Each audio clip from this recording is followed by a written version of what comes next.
Hey, what's up, everybody? Welcome to another edition of Inside the Vinyl. I'm your host, Tim Bianconi.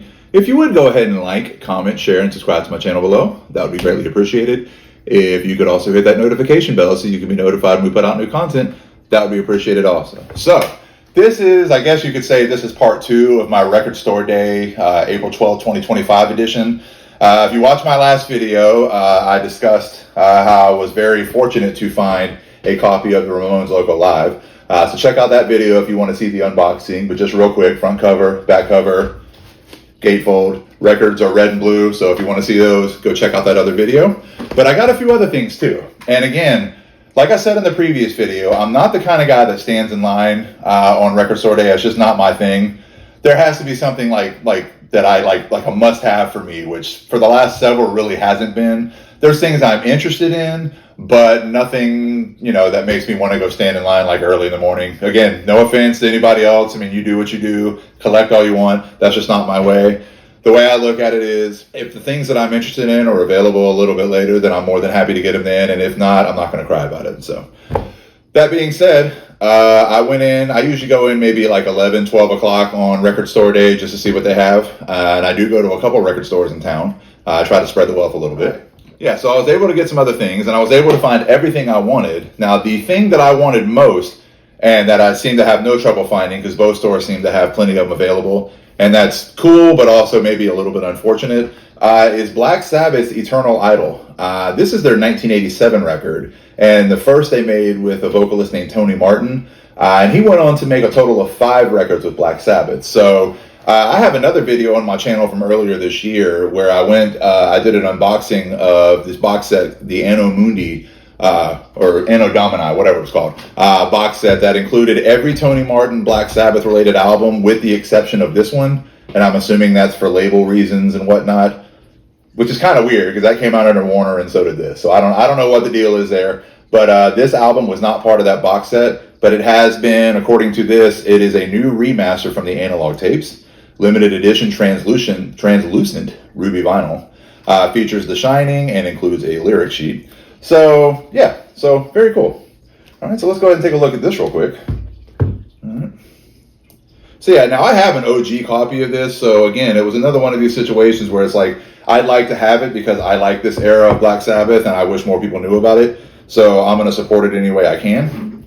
But again, if this had been something that went super quick, then I wouldn't have cried too much about it. I would have been happy for, Tony Martin and all that finally getting some of the recognition he deserves for his time in Black Sabbath. Because I know most people think Black Sabbath, they think either Ozzy or Dio. But again, this was a 5-album period for this gentleman and really some great music. And I'm more of a person that focuses on the music rather than who's in the band. So, take that for what you will. For me, as long as Tony Iommi's in there, it still sounds like Sabbath. So anyway, there we go. Front cover of Black Sabbath's Eternal Idol. Back cover. All right, if we go ahead and pull this out.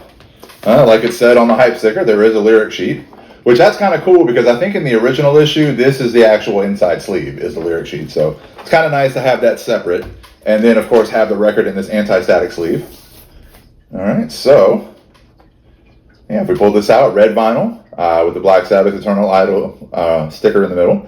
It's another Warner Records reissue, much like the Ramones did. So, the vinyl is very similar. The packaging is very similar as far as their reissues are concerned. And Rhino and Warner do some really, really great reissues. So I'm pretty stoked to have this. And again, I have that box set. So it's kind of nice to have the remastered reissue of this album as well to complete my Tony Martin set. But again, I do have an OG original copy of that. So that's Black Sabbath Eternal Idol. All right, so let's take a look at the next thing I picked up today. And this, I wasn't really sure what this was going to be when I saw it on the list.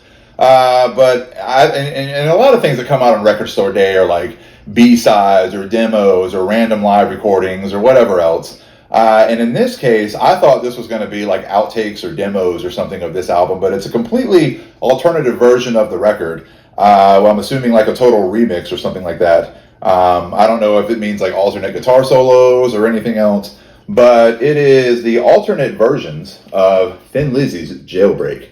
So this is their 1976 album. It's their biggest album in America. known for the title track as well as The Boys Are Back in Town. But I mean, one of just start to finish, one of the best albums of the '70s, man. This is like the ultimate classic rock in my opinion, and a band that should have been way bigger than they were, at least in America, because they're huge everywhere else. But this is out on the Vertigo, like on Mercury and Vertigo Records and all that. It is a Universal Records or music reissue or whatever you want to call it. But again, it says Thin Lizzy's Jailbreak Alternate Version. Thin Lizzy's classic album like you've never heard it before, featuring alternate versions of the classic tracks, limited edition, Record Store UK. So I'm pretty stoked about this. Now again, I have the original of this as well, and again, I think it's just one of the best albums ever. I like a lot of Thin Lizzy stuff, but I would be the first to say I think their catalog is hit or miss. They have some stuff that's just absolutely fantastic, and other stuff that kind of leaves you scratching your head. But there are no head scratches on this record. Everything that was a pain in the butt. All right, anyway, and the cover's like nice and slick. So yeah, so there you go, front cover of Thin Lizzy's Jailbreak Alternate Versions, and the back cover. All right, and let's see what we have inside here. All right, so yeah, this is kind of cool. So on one side, like the classic Thin Lizzy artwork or whatever on the original album, and then on the back, it looks like some different ads for singles or the album or whatever else. So that's really neat. And then if we go ahead and pull the record out, just standard black vinyl.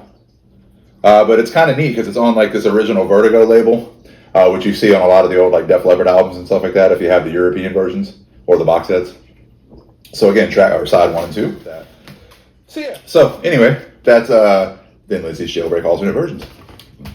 So the last thing I picked up, and I'm not entirely sure I want to open this because it's just something, and I am a fan of this person, but I generally don't buy a lot of singles. I'm sitting here saying like I generally don't do a lot of things on Record Store Day, and I think I did them all other than stand in line. But I generally don't buy singles, and when I saw this, I was like, oh man, there's going to be like a whole bunch of girls like standing in line, like waiting to pick this up. But one of the stores I went to still had a few of these left, so I said F it and went ahead and got it. But it is the 7-inch single for Taylor Swift's Fortnight featuring Post Malone. And from what I understand, I guess it's like a remix of it, because my thought originally was, I have the Tortured Poet Society or Department or whatever that record's called. And I'm like, isn't that the first song on there? So I don't know. Somebody was telling me, I guess it's a remix and they're not going to put it out on any other formats. And sure you're not. But I wanted to. I saw it there. It's kind of a total impulse buy. I was like, all right, I'll go ahead and get that. So I don't think I'm going to open this right now because I don't know what this might be worth, if anything, in the future, or what I might do with it. I might re-gift it to somebody else because, again, I kind of want to hear the mix to see how much different it might be than what's on the original album. But who knows? So I'm going to leave this one sealed for the moment.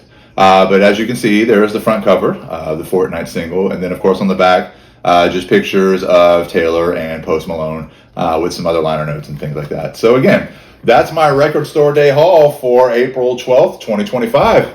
And that's all I've got for you this time. Like, comment, share, and subscribe. Hit that notification bell so you can be notified when we put out new content.